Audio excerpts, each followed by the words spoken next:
Okay, welcome back to this new course, new paper.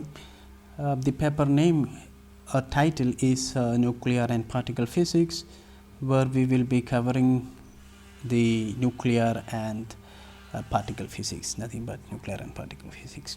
Anyway, so this paper consists of two parts mainly.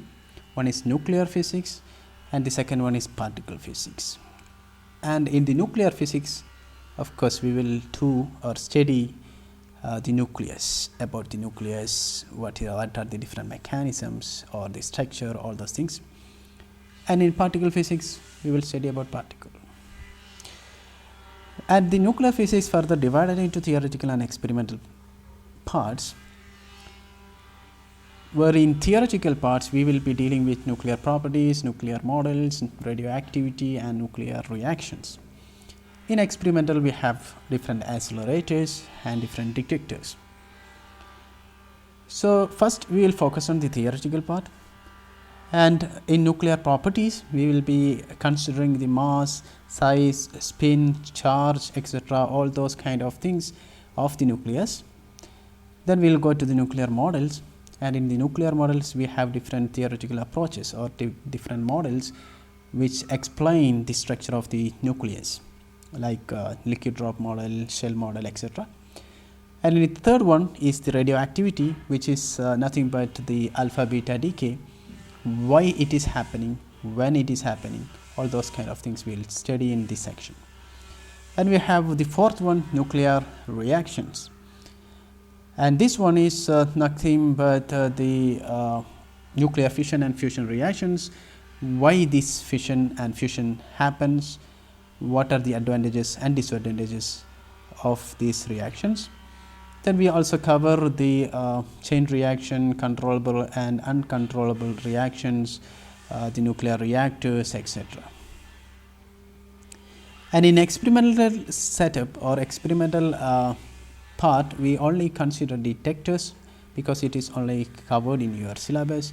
Accelerators has nothing or not much in your syllabus, so it is not necessary.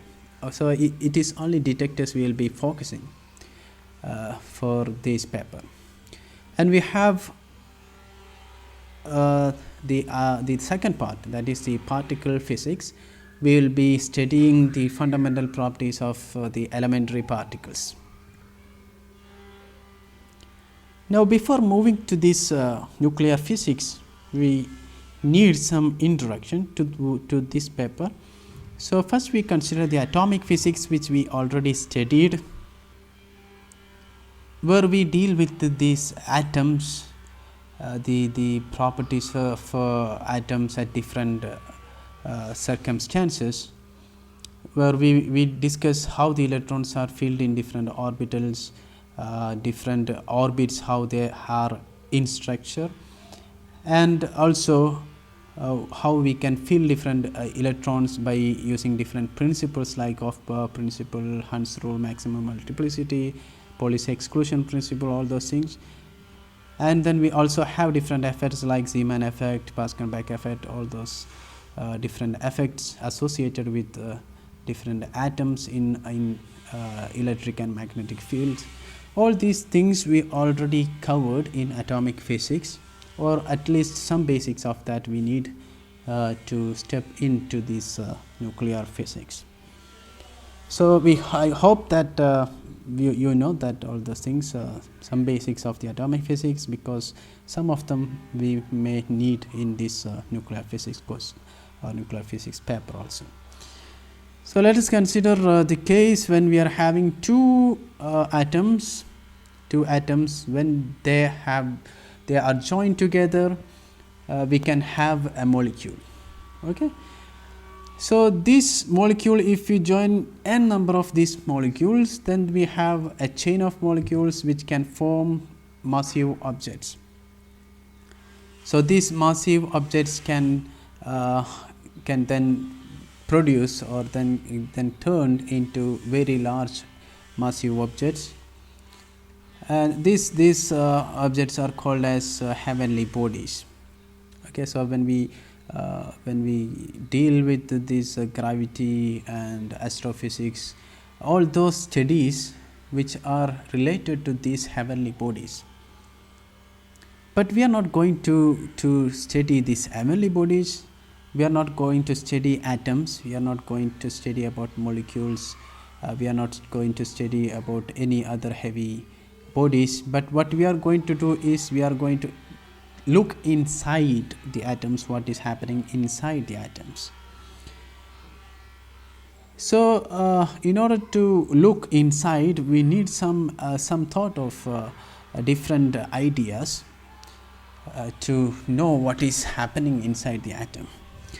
So one of this method is that bombarding different particles within the atom.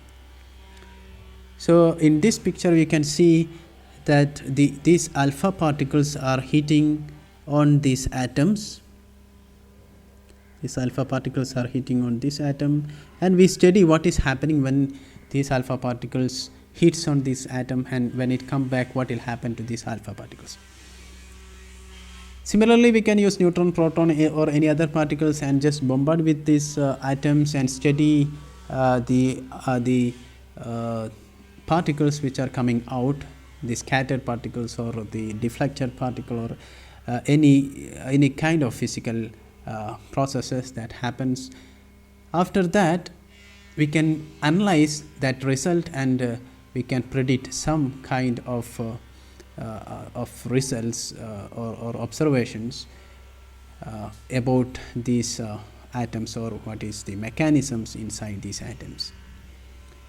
So this alpha bombardment or the alpha scattering experiments were started by Giger and Marsden, and they were doing research under Rutherford as a collaborative research, but they were not looking for what we are interested in. They were just doing some experiment with alpha particle, just scattering that alpha particle by a thin film of gold and many other materials. So the schematic of their experiment is shown here. We have an alpha source here. This is our alpha source. I didn't include that picture, but there is an alpha source, and we have a plate, that is metal plate here. This is the metal plate, and then we have a detector also here. We have a detector. So these alpha particles, when they are ejected from the source, alpha source, they are coming and hitting on this metal surface. Okay, and it is observed that most of the alpha particles are passing through this, which are undeviated or slightly deviated. Most of them are very slightly deviated, and some of them are showing some kind of scattering, and some of them are deflected back like this. So these were the observation. Then they have changed the materials. What will happen if we change the material from gold to any other materials, or if we change the thickness of the material, what will happen? Such kind of studies were performed by Giger and Marsden, and they have published some good results. So in here, if these alpha particles are coming here and when they collide with the zinc sulfide layer here, we have made this from zinc sulfide. So when they collide, they produce some sparks, or we can call them as scintillation, and that scintillation can be detected by this detector. And we also have a detector here to detect the scattered alpha particles. So this zinc sulfide is used to count the scintillation or the spark, to know how many alpha particles are coming back or back scattered from the metal surface. But Rutherford has some different idea. He was thinking about what exactly happening inside the metal, why this scattering is happening. That we will discuss in the next lecture.